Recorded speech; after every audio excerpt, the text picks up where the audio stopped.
is it getting to a threshold where communities are understanding the value of prevention and mitigation, and they get the buy-in and what that means? Sometimes it does take the worst thing happening before we take the steps needed to ensure that it doesn't happen again. It is kind of ultimately and sadly, that's a lot of how it works. But as much as we see that happening, and I'm not going to say everywhere, because there's a lot of places that are taking the steps needed, or at least trying to take the steps needed to be more mitigative and preparedness in that aspect of things, especially with resilience, right? The new resilience thing, and they're putting mitigation preparedness inside that in a lot of areas, especially with some grant funding that's out there.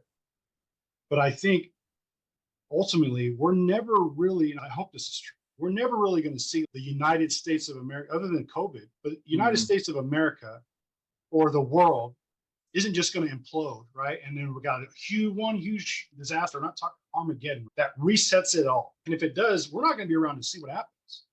You know what I mean? So we're seeing little things happen. Like you hit rock bottom and you're at the worst here. You look at what happened in Paradise. All right, that whole town was gone. Mm. They're rebuilding it right now, and they're actually doing a really good job. But that's one community, right? We see that happen in that community, and we can get behind that.